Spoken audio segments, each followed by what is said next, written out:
வணக்கம் மாணவர்களே. நாம் இன்றைக்கு இந்த காணொளியில் என்ன பார்க்க போகிறோம் அப்படின்னா, வகுப்பு 7 தமிழ் 3ஆம் இடைப்பருவத் தேர்வு பிப்ரவரி 2024 விருதுநகர் மாவட்டம் வினாத்தாளில் உள்ள 1 முதல் 12 வரை உள்ள கேள்விக்கான பதிலை நாம் ஏற்கனவே படிச்சிட்டோம். இனி இந்த காணொளியில் 13வது கேள்வியிலிருந்து பதில்களை படிக்கலாம். வாங்க படிக்கலாமா? 4 மனப்பாட பகுதி 13 இன்சொல் எனத் தொடங்கும் அறம் என்னும் கதிர் பாடலை எழுதுக. முதல்ல நம்ம பாடலை வாசித்துக்கிடலாம், அதுக்கப்புறம் பொருள் பார்க்கலாம். ஓகேவா? இன்சொல் விளை நிலனா ஈதலே வித்தாக வன்சொல் களைகட்டு வாய்மை எருவட்டி அன்பு நீர் பாய்ச்சி அறக்கதிர் ஈன ஓர் பைங்குள் சிறு காலை செய் முனைப்பாடியார். சரியா? இப்போ இதுக்குரிய பொருள் பார்க்கலாமா? இதில் நிலன் அப்படின்னு சொன்னால் நிலம் அப்படின்னு பொருள். சரியா? நிலன்னா என்னது? நிலம் அப்படின்னு பொருள். வித்து அப்படின்னு சொன்னால் விதை. வித்துனா என்னது? விதை. வன்சொல் அப்படின்னு சொன்னால் கடுஞ்சொல், கடுமையான சொல் சொல்லுவோம்ல, அதுதான் வன்சொல். அடுத்து களை அப்படின்னா வேண்டாத செடி. களைனா என்ன? வேண்டாத செடி. ஈன அப்படின்னா என்னது? பெற. ஈனனா என்ன? பெற. பைங்குள் அப்படின்னா பசுமையான நீர். சரியா? இப்போ பார்க்கலாமா?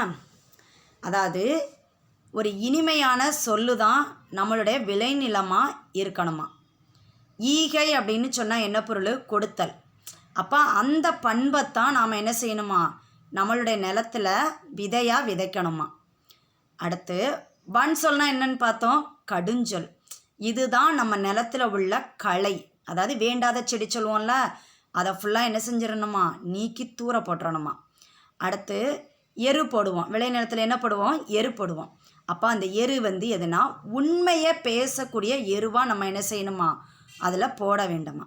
அதுக்கடுத்து நீர் பாய்ச்சுவோம், அப்படி தானே? அப்போ அந்த நீர் எப்படி இருக்கணுமா? அன்பாகிய நீரை, அன்பாகிய நீரைத்தான் அதில் என்ன செய்யணுமா? பாய்ச்சணுமா. அப்போ அறம் அப்படிங்கிற கதிரைத்தான் நாம் என்ன செய்ய முடியும்? பெற முடியும். இதைத்தான் நாம் இளம் வயதிலேயே என்ன செய்யணும்? இச்செயல்களை எல்லாத்தையும் நாம் என்ன செய்யணுமா? செய்ய வேண்டுமா அப்படின்னு யார் சொல்லியிருக்காங்க? முனைப்பாடியார் சொல்லியிருக்காங்க. புரிஞ்சிருச்சா உங்களுக்கு? அடுத்து பார்க்கலாமா? 14 உருப்பசியும் என தொடங்கும் திருக்குறளை எழுதுக. முதல்ல திருக்குறளை வாசித்துடலாமா? உருப்பசியும் ஓவா பிணியும் செருப்பகையும் சேராது இயல்வது நாடு. இதில் உருப்பசியும் அப்படின்னா அதாவது மிக்க பசி. அடுத்து ஓவா பிணி அப்படின்னா ஓயாத ஒரு நோய். செரு பகையும் அப்படின்னா அழிவு செய்யக்கூடிய பகை. அப்போ என்னதெல்லாம் இருக்கக்கூடாதான்? பசி இருக்கக்கூடாது, அதாவது மிக்க பசி, அதிகமான பசி இருக்கக்கூடாது, இடைவிடாத தீராத நோயாக இருக்கக்கூடாது, அழிவு செய்யக்கூடிய பகை, இது எல்லாமே சேராமல் இருந்தாலே என்ன செய்யலாமா? நல்ல வகையில் ஒரு நாடு இருக்கும் அப்படின்னு திருவள்ளுவர் சொல்லியிருக்காங்க. சரி, மீண்டும் நாம் அடுத்த காணொளியில் சந்திப்போம்.